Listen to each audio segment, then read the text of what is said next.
tiro madaafiic ah ayaa waxaa maantay lagu soo weeraray xaafado aan ka fogeen agagaarka xarunta madaxtooyada ee degmada Baraawe ee gobolka Shabeellaha Hoose halkaasoo ay ka socotay doorashada golaha shacabka waxaana ka dhashay khasaaro isugu jira dhimasho iyo dhaawac.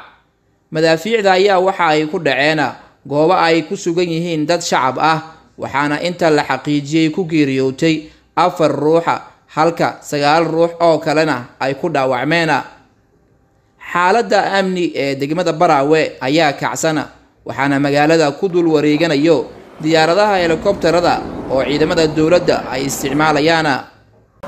halkan waa isbitaalka guud ee magaalada Baraawe waxaa maanta la soo gaarsiiyay ilaa iyo 9 dhaawac ah oo ay ka mid yihiin 4 oo qof dumar ah iyo 5 oo rag ah. waxaa ku soo dhacay maanta magaalada Baraawe ama lagu soo weeraray hoobiyaal gaaraya ilaa iyo 6 hoobiyo. 3 ka mid ah hoobiyaashaasi waxay ku dhaceen xeebta magaalada Baraawe, 3 ka mid ahna waxay ku dhaceen mid ka mid ah ayaa wuxuu ku dhacay hooy ay degan yihiin dad shacab ah waxaana ku dhimatay qof dumar ah. sidoo kale mid ka mid ah ayaa wuxuu ku dhacay asna meel bannaan ah ay dad shacab ay marayeen kaasoo geystay khasaaro dhimasho iyo dhaawac ah. ilaa hadda dhimashada sida ay xaqiijiyeen agaasimaha isbitaalka guud iyo sidoo kale goobjoogyaal ah wareysanay waxay noo sheegeen ilaa iyo meedka uu gaarayo ilaa iyo 4 ruux ah waa 3 rag ah iyo qof dumar ah.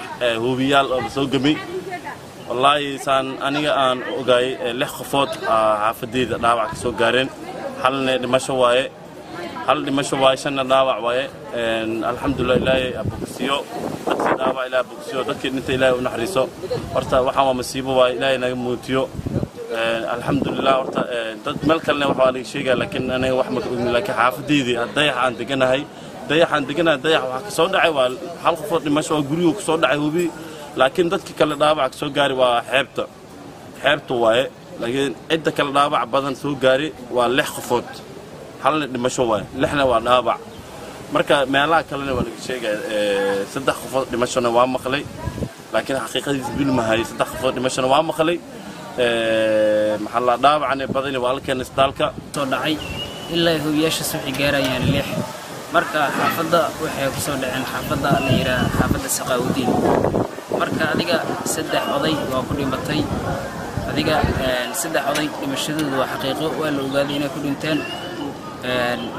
laba kalena waa dhaawac. mideeda kale waxa waaye Baraawna meel amni aan ku ogeyn kullina haddana amni maaha.